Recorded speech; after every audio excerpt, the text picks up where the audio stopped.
Jack Nicholson was born on April 22, 1937, in Neptune City, New Jersey. His childhood was unconventional, as he grew up believing that his grandmother was his mother and his real mother was his sister.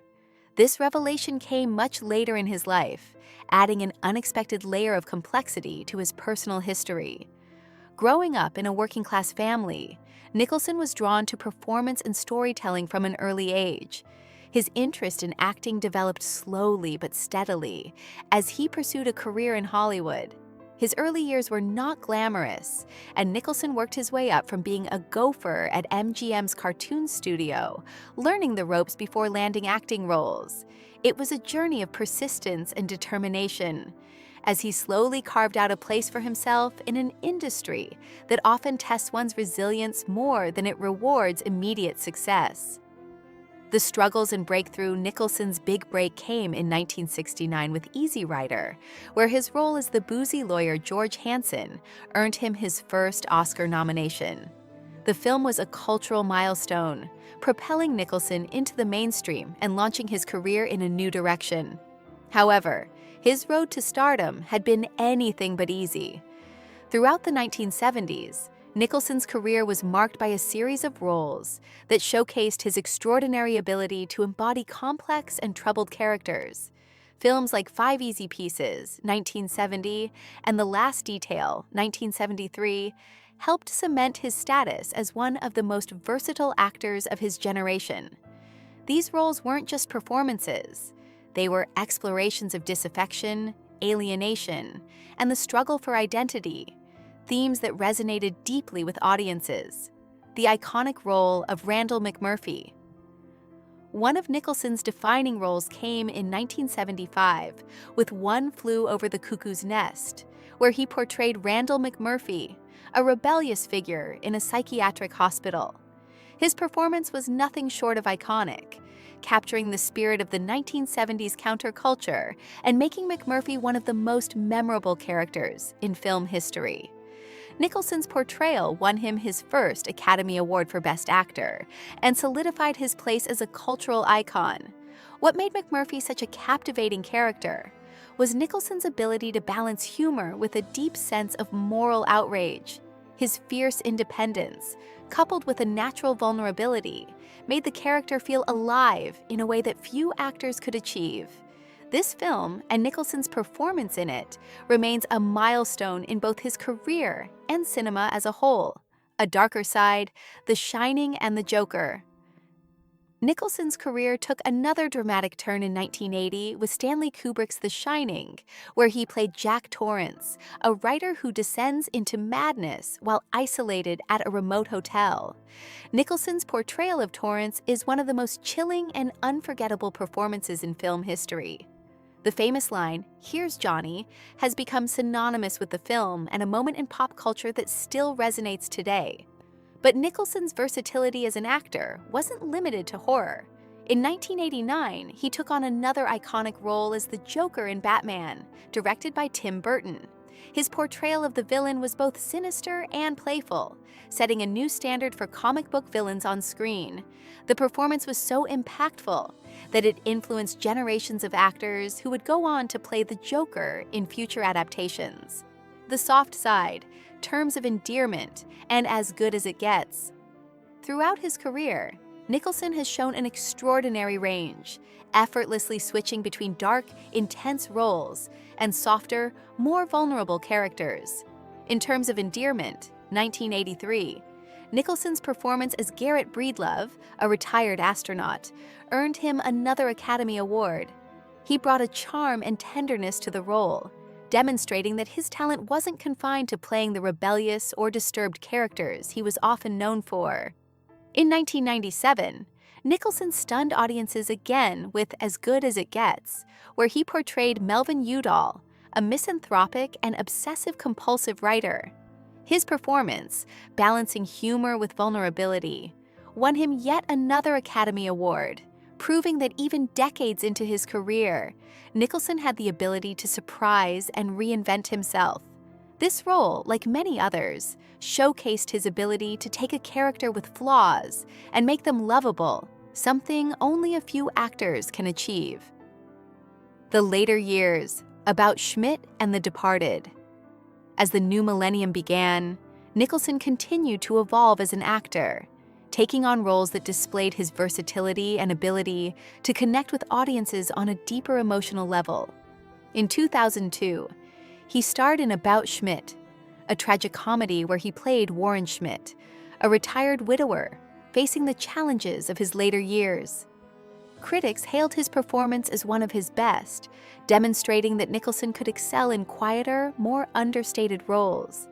But Nicholson's career wasn't just about playing vulnerable characters. In 2006, he returned to his darker roots with a role in Martin Scorsese's The Departed. As Frank Costello, a ruthless Irish mob boss, Nicholson once again demonstrated his ability to command the screen with his unpredictable and intense presence. His performance earned him a Golden Globe nomination and reminded the world why he was considered one of the greatest actors of his generation. The Bucket List, a heartfelt reflection. Nicholson's 2007 film, The Bucket List, was a heartwarming and reflective story about two terminally ill men who set out to fulfill their life's dreams.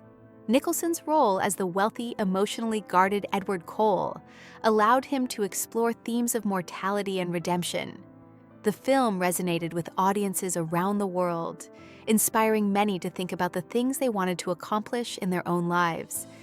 Nicholson's performance, full of wit and poignancy, reminded viewers of his ability to connect emotionally with the audience, even in a more reflective role. The film's message about living life to the fullest, regardless of age or circumstance, made it a cultural touchstone and further solidified Nicholson's legacy as an actor capable of both depth and humor. The complexities of Jack Nicholson's personal life. Jack Nicholson's personal life has been the subject of much intrigue over the years. His first marriage to actress Sandra Knight in 1962 lasted only 6 years, but they remained connected through their daughter, Jennifer Nicholson. After their divorce, Nicholson was involved in a series of high-profile relationships with actresses such as Susan Anspach and Angelica Houston.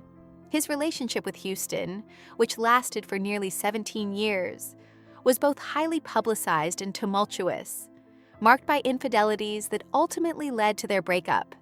Despite the end of his romantic relationships, Nicholson remained committed to his children, raising them with love and responsibility. He has had several children with different partners, and his ability to maintain strong relationships with them, even after romantic splits, speaks to his commitment to family. Robin Williams, the duality of his genius. Nicholson's reflections on Williams painted a picture of a man who was not only a comedic genius, but also a deeply introspective and sensitive soul.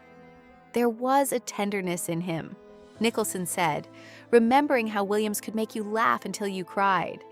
Yet his eyes often revealed a vulnerability that few people saw. Despite their differences, Nicholson saw in Williams a kindred spirit.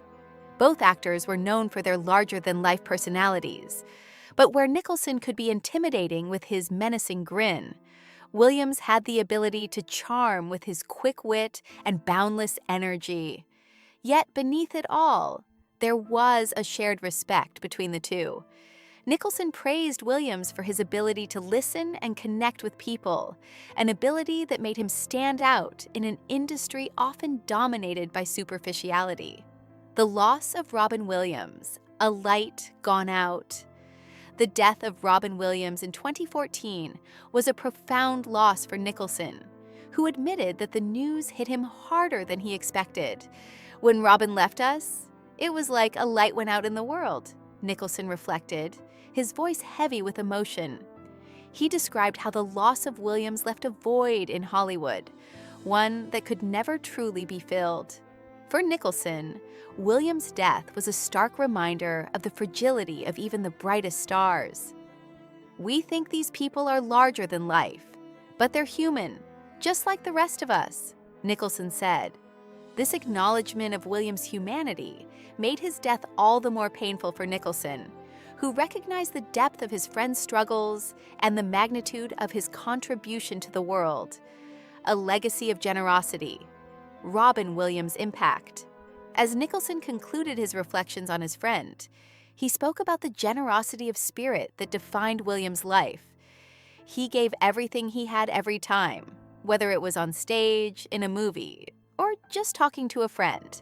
Nicholson said, Williams's generosity and ability to connect with people were qualities that Nicholson deeply admired. For Nicholson, Williams was not just a funny man. He was an extraordinary human being whose talent and heart left an indelible mark on everyone he encountered. By sharing his thoughts on Williams, Nicholson offered a final tribute to his friend, a reminder of the rare and beautiful bond they shared, one that will always be remembered by those who were lucky enough to witness it